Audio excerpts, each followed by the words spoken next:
রাসূলুল্লাহ সাল্লাল্লাহু আলাইহি সাল্লামের চাচা মারা গেলেন। আল্লাহর নবী তখন বললেন, লা আস্তাগফিরান্না লাকা মা লাম উনহা আনকা। চাচা, আমি আল্লাহর কাছে পুনরায় আবার আপনার জন্য ক্ষমা প্রার্থনা করব।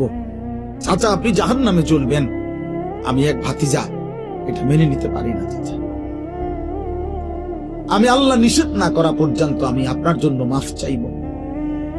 নবী সাল্লাল্লাহু আলাইহি সাল্লাম তখন হাত তুলছেন, আর কোরআনুল কারীমের সূরা তাওবার মধ্যে আয়াত আছে, আল্লাহ নাজিল করে জানাইলেন, মা কানা লিন নাবিয়্যি আন ইয়াকুনা মা কানা লিন নাবিয়্যি ওয়াল্লাযীনা আমানু আন ইস্তাগফিরু লিল মুশরিকিন ওয়ালাউ কানু উলি কুরবা মিন বা'দি মা তাবায়্যানা লাহুম আন্নাহুম মিন আসহাবিল জাহিম।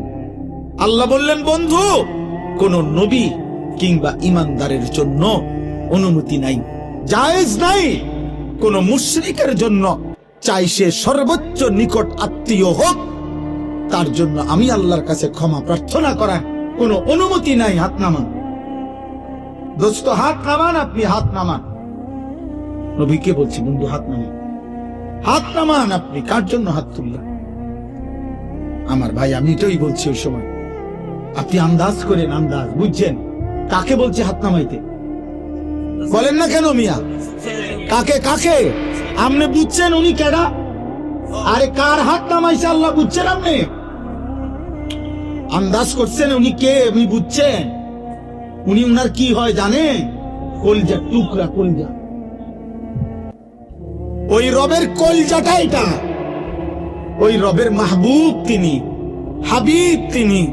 গোটা কায়নাত যে বন্ধুর ভালোবাসায় আল্লাহ সৃষ্টি করেছেন, এই সৃষ্টির সবচেয়ে বেশি ভালোবাসা আল্লাহ যাকে ভালোবাসেন সেই প্রিয় বন্ধুকে বলছে হাত নামান। হেদায়েত দেব না আমি মাফ করব না। ইন্নাকা লা তাহদি মান আহবাবতা, আপনি চাইলেই হেদায়েত দিতে পারবেন না।